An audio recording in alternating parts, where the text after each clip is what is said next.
Sunday morning here, and this tired mum to 6 children likes to make sure she carves out a little time in the week to just sit and read.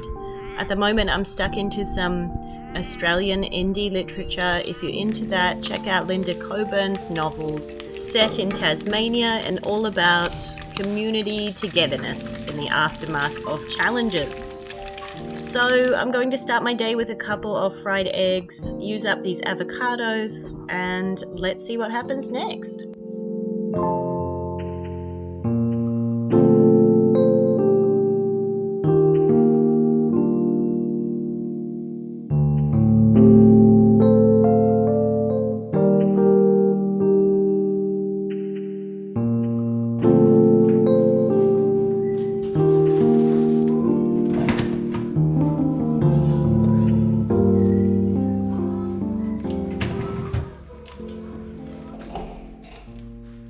It's a beautiful sunny Sunday here in New South Wales, Australia.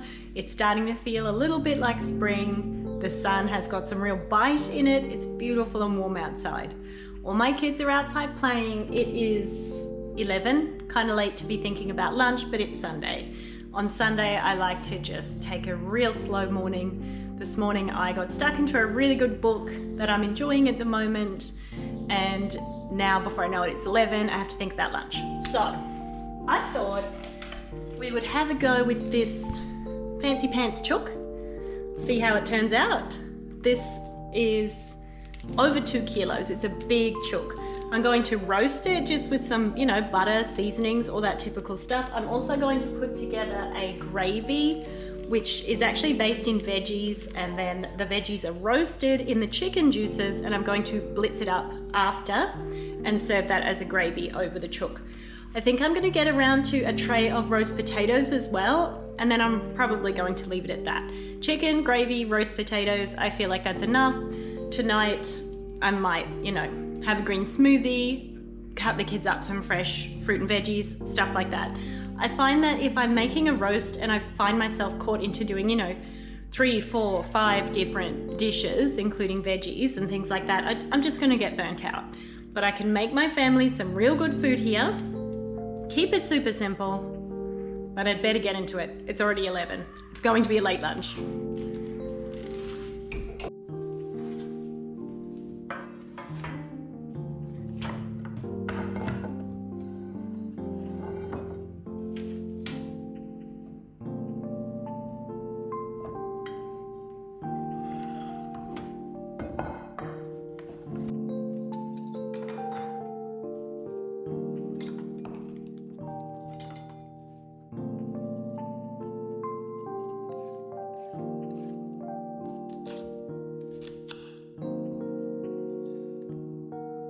I've been thinking about cycles and routines and seasons, and how personally I tend to just go and go and go and give and do until I can't.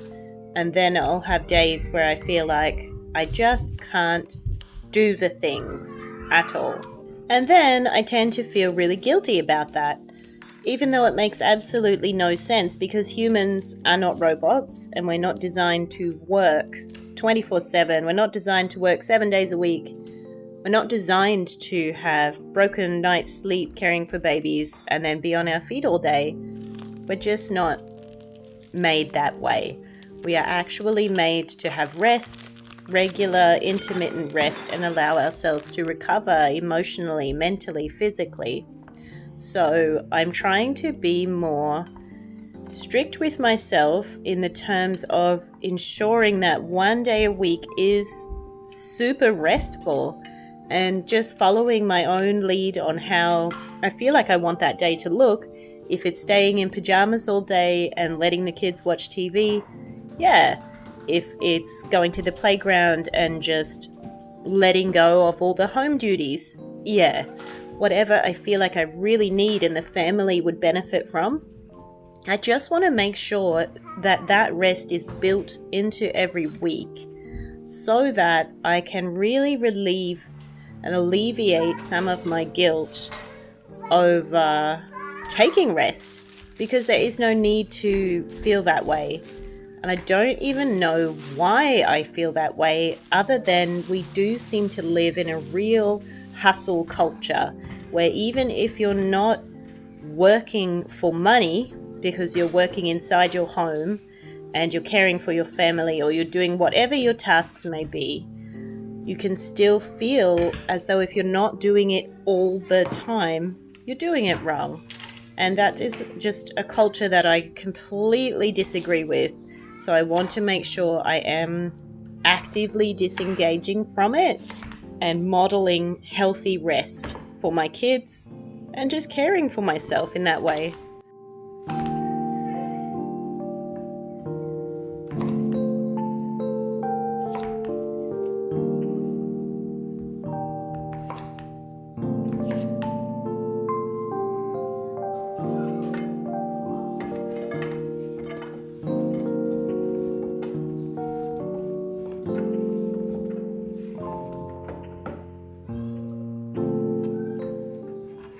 How do you build rest into your day and into your lifestyle? Do you think you get enough rest? Do children rest enough these days?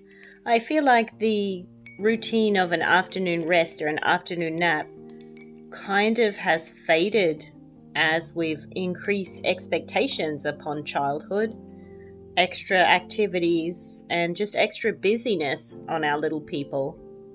Are they well rested enough? I don't know. So I'm going to treat my family to some special potatoes today.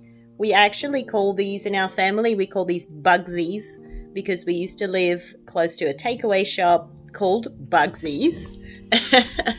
And they sold these kind of really crispy, yummy potato chips. So I tried to replicate them at home. And when I was looking for recipes around that, I found, I'm pretty sure it was Jamie Oliver who taught me how to parboil the potatoes first and then give them a good shake in the pan just to rough up the edges once you've drained them, and pour them into hot fat on your baking tray in the oven and just roast them until the outsides are super crispy and delicious and the inside is all fluffy and yummy. So I'm going to take the extra step and do that today for everyone. I have actually found a jar of bacon fat. I think this was from our own bacon, from our own pastured pork, and it has been sitting in a cupboard for months and months, and it was time to use it up.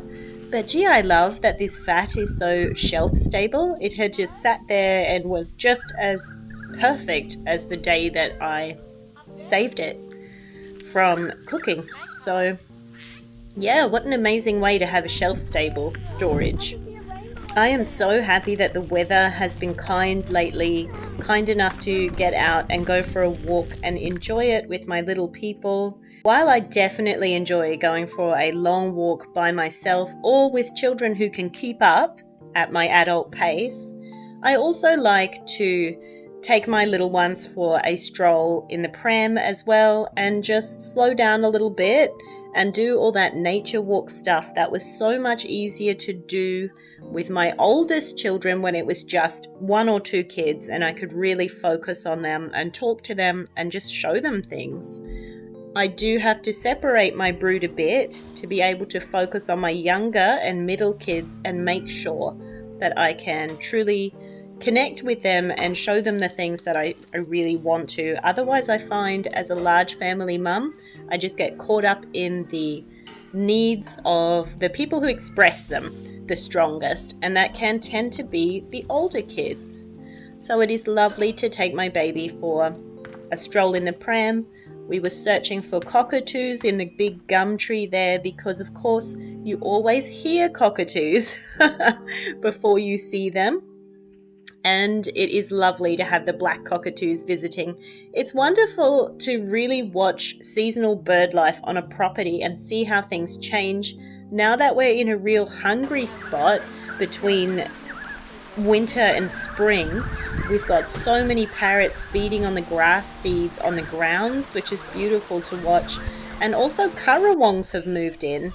Currawongs love to feast on our dog's food, and they've always done that in every property we've lived in, so they're such opportunistic feeders, and I fully expect to see them with young in a few months' time.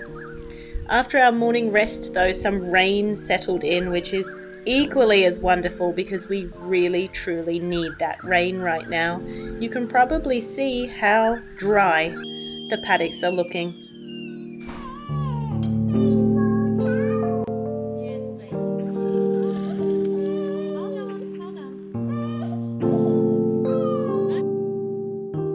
It's been about an hour and a half, so let's check on this chook and see if it's ready.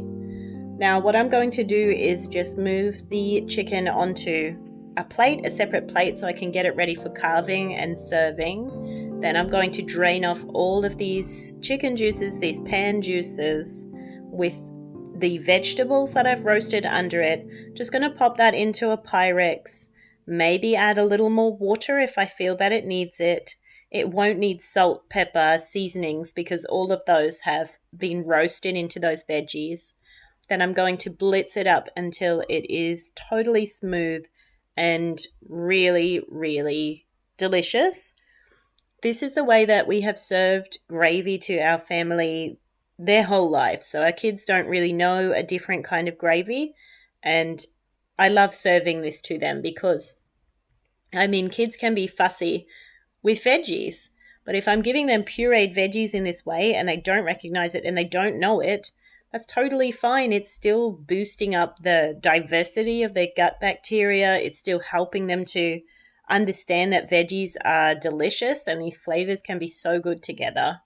So every one of my kids loves that gravy and they will have it on everything. And especially my son seems to be crazy about gravy. I'm not allowed to cook meat without offering a gravy on the side in his 6-year-old eyes. But, mum does what mum can.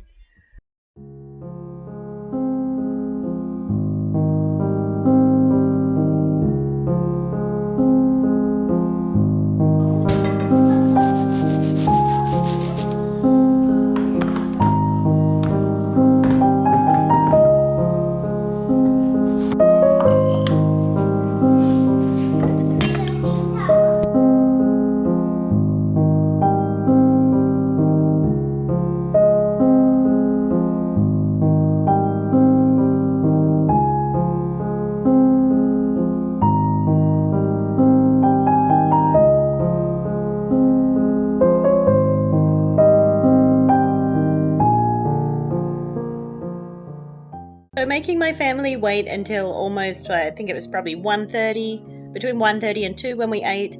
That meant that everyone was super hungry. And, I always appreciate these times as a mum because we live in such a snacking culture that it's rare to go between meals without eating, certainly for little kids. So when I have pushed out a meal like this, they're so hungry, they eat everything they are given, and that is awesome. It's so much more satisfying than dealing with picky, half-hungry kids. So I was really happy to see them get into it, but it did mean they devoured almost all of this chicken in one go. So any chicken that was easily cut off of this roast was eaten as is with the meal, but then I took the chicken leftovers, the chicken bones, and put it in a stock pot. I did that right after lunch, covered it up with all the veggies that I had, and we actually managed to get 3 separate meals out of this one chicken.